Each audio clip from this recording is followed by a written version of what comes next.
কথায় কথায় ঐক্য চান। আমরা আপনাদের নেতৃবৃন্দের শাহাদাতকে আমরা শ্রদ্ধার সাথে স্মরণ করি, পিতার মতো সম্মান করি, এবং তাদের জন্য এখন অশ্রু ঝরে আমাদের হৃদয় রক্তক্ষরণ হয়। আমার সামনেই জামাতের নেতৃবৃন্দকে কারাগারে ফাঁসির মঞ্চে নেওয়া হয়েছে, সেই হৃদয় বিদার করে আমরা ভুলি নাই।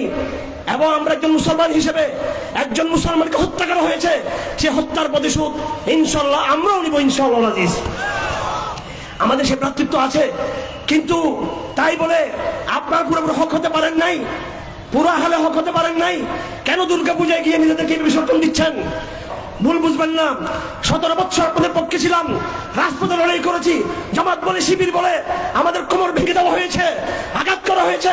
50,000 1 লক্ষ শিবিরের ছাত্র সাক্ষী আছে, আমার সাথে যারা কারাগারে নির্যাতিত হয়েছিল, সে কোরবানি কেন বলে যাচ্ছেন আমাদের? কথায় কথায় ঐক্য চান।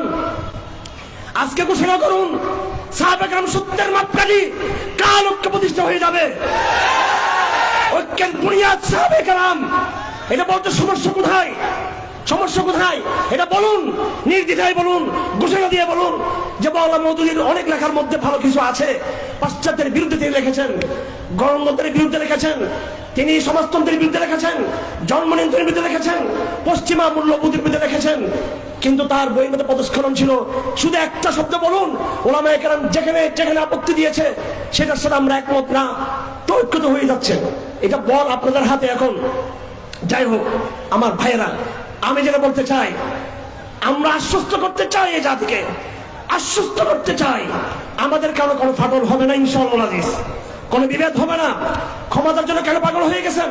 ক্ষমতায় যাওয়ার আগেই আমেরিকাকে চারা চাটতেছি, ভারতকে চাটতেছি, অমুককে চাটতেছি, হিন্দুদের মতো নিরহ জাতি এদেরকে চাটা শুরু করছি। ক্ষমতায় গেলে তো উলঙ্গ হয়ে যাবে একেবারে।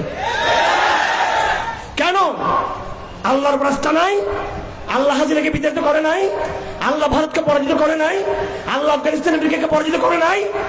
এই দেশে নিরহ এই প্রজন্ম কওমি ওলামায়ে কেরাম ছাত্ররা অবশ্যই পরবর্তী তাগুতগুলোকে পরাজিত করবে, ভারত আমেরিকার চক্রান্তকে পরাজিত করবে ইনশাআল্লাহ।